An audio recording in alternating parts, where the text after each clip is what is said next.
da düzgündür. Namaz Deyil, Allah yox. üçündür. Namaz Allah Heç o üçündür. Allaha da lazımdır. Quran aydın deyir axı. Allah'ın hiçbir kəsin ibadətinə ihtiyacı yoxdur, möhtaç da deyil. Bunu deyir axı Quran.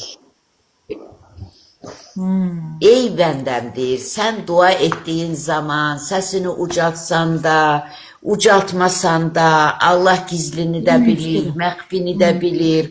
Odur ki, özünü yorub, yüksək səslə dua etməyə qalxma. Əsas məsələ ibadətdə səmimiyyətdir. Yəni bu səmimiyyət yoxdursa, sən insanlığa dəyər verə bilmirsənsə, İstəyirsən bir ömür boyu namaz qılmırsan, day nə bilim, hiç o hicabdır, çadradır, bunların içindən çıxma, boş söhbət. Özünü yorursan sadəcə. Doğru. Səmimiyyət. Əssalam. İndi namaz qılır, tutalım ki insanlar, qınaq deyil ha, sadəcə izaddır. Qalxır haykü ilə. Görürsən, biri deyir kaftar, biri deyir kafir, biri deyir filan. Və sən necə namaz əhlisən? Sən Allahın yaratdığına ağzına gələn deyilsən. Deməli, sənin hələ tərbiyə nədir? Dində onu dərk etmirsən. Tərbiyəni dərk etmirsən.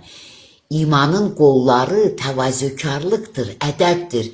Sən ədəb qaydalarına riayət edə bilmirsən, namazla öyünürsən. Görürsən təkəbbürdür. Özünü göstərməkdir və qarşındakini təhqirə qalxmaqdır. Siz görürsünüz bir dəfə Allah Taala rüsqat verə, izin verə ki, mən burada bir dənə təhqir edəni təhqirlə cavablandırım.